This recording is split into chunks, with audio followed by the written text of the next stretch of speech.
حکمرانوں نے بھی یہی کیا. آج بہانے بنائے جا رہے ہیں کہ اگر فرانس کا سفیر نکالا جائے تو ہم کہاں سے کھائیں گے. پھر تمہارا یہ عقیدہ ہے کہ تمہیں روٹی فرانس نے دینی ہے. آج تمہارا یہ نظریہ ہے کہ رزق جو ہے وہ یہود و نصارہ نے دینا ہے.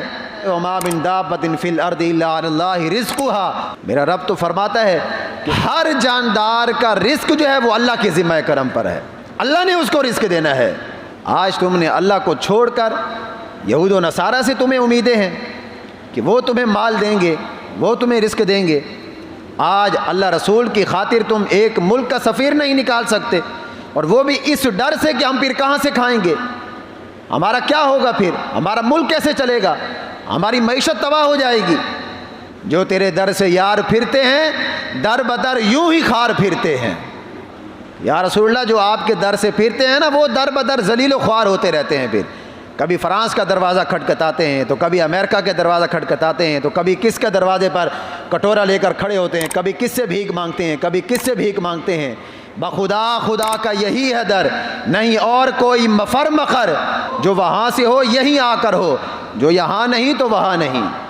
کیا سمجھتے ہو حضور سے بے وفائی کر کے تم کامیاب ہو جاؤ گے؟ آج تم سے ایک سفیر نہیں نکالا جا رہا اللہ اور اس کے رسول کی محبت میں, اور وہ بھی اس بنیاد پر کہ ان بدبختوں نے حضور کی شان میں گستاخی کی ہے. انہوں نے سرکاری سطح پر معاذ اللہ حضور کے خاکے بنائے. انہوں نے اپنی بسوں پر, اپنی گاڑیوں پر, اپنی بلڈنگوں پر, سرکاری عمارتوں پر معاذ اللہ حضور کے خاکے بنا کر لگائے. آج تم سے اللہ اور اس کے رسول کی محبت میں ان کا سفیر نہیں نکالا جا رہا. یا ایھا الذین آمنوا انما المشرکون نجس فلا یقربوا المسجد الحرام.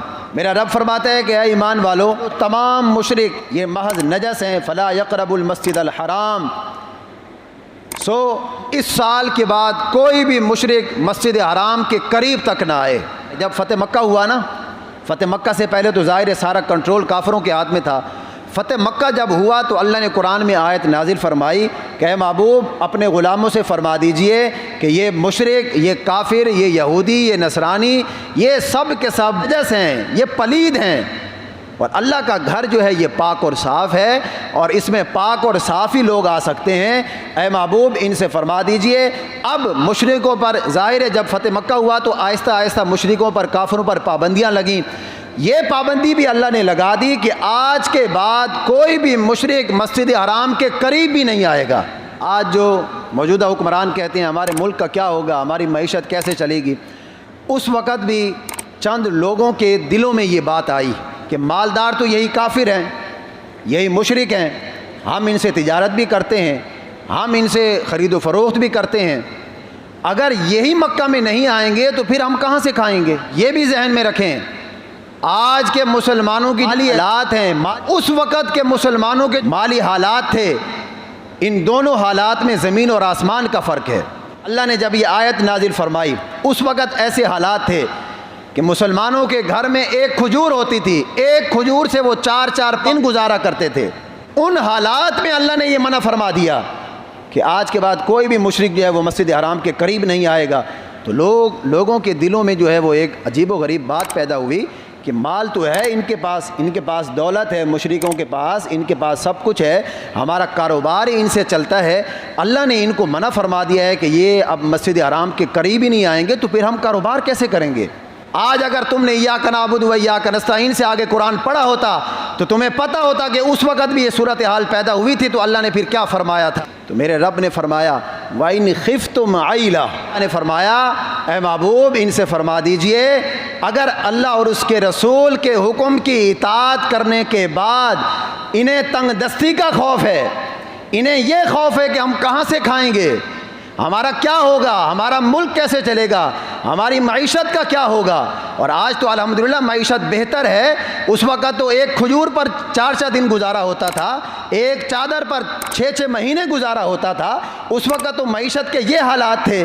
تو اللہ نے پھر فرمایا کہ اے محبوب ان سے فرما دیجئے اگر ان کو اپنا کاروبار کا خوف ہے, تجارت کا خوف ہے, یہ اللہ اور اس کے رسول کے حکم کی اطاعت کریں, یہ مشرکین کو مسجد حرام کے قریب بھی نہ آنے دیں. جب یہ اللہ اور اس کے رسول کے حکم کی اطاعت کریں گے تو پھر ان کو تنگ دستی کا خوف نہیں ہونا چاہیے، پھر ان کو ملک چلانے کا خوف نہیں ہونا چاہیے، پھر ان کو روٹی کا خوف نہیں ہونا چاہیے، پھر ان کو رزق کا خوف نہیں ہونا چاہیے۔ کیوں؟ فَسَوْفَ يُغْنِيكُمُ اللَّهُ مِنْ فَضْلِهِ إِنْ شَاءَ، جب یہ اللہ اور اس کے رسول کے حکم کی اطاعت کریں گے تو اللہ اپنے فضل سے ان کو مالا مال فرما دے گا۔ یہ اللہ کا فرمان ہے۔ ان اللہ علیم حکیم، اللہ حکمت والا بھی ہے اور اللہ جاننے والا بھی ہے۔ اللہ جانتا ہے کہ یہ ملک میرے نام پر بنا، میرے اور میرے نبی کے دین کے نام پر بنا۔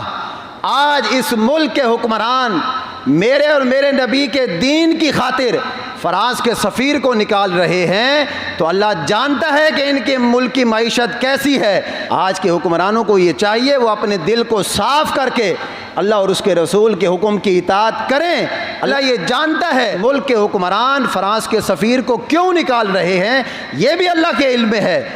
تو کیا یہ بعید ہے کہ اللہ اپنا فضل تم پر نازل نہیں فرمائے گا؟ پھر کہ اللہ کی ذات پر تم بھروسہ کرو، اللہ کے حکم کی اطاعت کرو، اللہ تمہیں اتنا دے گا کہ تم سے سنبھالا نہیں جائے گا۔ جب اس آیت کے بعد مشرکوں پر پابندی لگا دی حضور نے کہ آج کے بعد کوئی بھی مشرک، کوئی بھی کافر مسجد حرام کے قریب نہیں آئے گا، جب اللہ کے حکم کی اطاعت ہو گئی تو پھر مفسرین کرام نے لکھا کہ اس سال اللہ نے اتنی بارشیں نازل فرمائیں کہ مسلمانوں سے جو ہے وہ سنبھالنا مشکل ہو گیا۔ اتنا اللہ نے نوازا ان کو، اتنا اللہ نے ان کو مال و دولت عطا فرمایا۔ تو آج کے حکمرانوں کو ہمارا یہ مفت میں مشورہ ہے، تم نے تو مشوروں کے لیے لاکھوں روپے تنخواہ دے کر وزیر رکھے ہوئے ہیں، قرآن کے قانون کو اپناؤ، قرآن کی بات کو سنو اور اس خنزیر ملک کے سفیر کو یہاں سے نکالو۔ تم نکال کر دیکھو تو صحیح، اللہ کے حکم کی اطاعت کر کے دیکھو تو صحیح، قرآن کے قانون کو اپنا کر دیکھو تو صحیح، کس طرح تم پر اللہ کی رحمتیں برستی ہیں۔ وَمَن يَتَوَكَّلْ عَلَى اللَّهِ، جس نے اللہ پر بھروسہ کیا فَهُوَ حَسْبُهُ، اللہ اس کے لیے کافی ہے۔ شرط یہ ہے کہ پہلے تم اللہ پر بھروسہ تو کرو، تمہیں تو اللہ پر بھروسہ ہے ہی نہیں۔ تم کہتے ہو کہ ہم سفیر نکالیں گے تو ہم کہاں سے کھائیں گے؟ تمہیں تو یہودیوں پر بھروسہ ہے کہ تمہیں یہودیوں نے رزق دینا ہے، تمہیں فرانس نے رزق دینا ہے، تمہیں کسی اور ملک نے، کسی اور کافر نے کچھ مال دینا ہے۔ تو رزق دینے والی ذات میرے رب کی ہے، اللہ کی ذات ہے، اللہ کا وعدہ ہے۔ اللہ تو کافروں کو بھی دے رہا ہے۔ جس سے تمہیں امید ہے، جس سے تم نے لو لگائی ہے کہ ہمیں کافر جو ہے وہ مال دیں گے، رزق دیں گے، آج تم کلمہ پڑھ کے یہ بھی بھول گئے کہ ان کافروں کو کون رزق دے رہا ہے، وہ کہاں سے لے رہے ہیں، ان کو بھی تو رب دے رہا ہے، وہ تو رب سے دور ہیں۔ تم نے کلمہ پڑھا ہے، مسلمان ہو، تمہارا تو رب پر بھروسہ ہونا چاہیے، تمہارا تو اللہ کی ذات پر کامل یقین ہونا چاہیے۔ تو اس لیے یہ یہود و نصارہ پر بھروسہ نہ کرو۔ یا ایھا الذین آمنوا لا تتخذوا اليہود والنصارى بعضهم اولیاء بعض، اللہ تو واضح فرما رہا ہے کہ اے ایمان والو، یہود و نصارہ کو اپنا دوست نہ بناؤ، یہ تمہارے دوست نہیں ہیں بلکہ یہ آپس میں ایک دوسرے کے دوست ہیں، تمہارے دوست ہرگز یہ نہیں ہو سکتے۔ ہمارا آپ سے یہ مومنانہ مشورہ ہے کہ اس بدبخت کو یہاں سے نکالو، اللہ پر بھروسہ کرو، اللہ تمہیں بڑا نوازے گا۔ آج تم نے یہود و نصارہ پر بھروسہ کیا تو اپنے ملک کا حال بھی دیکھو۔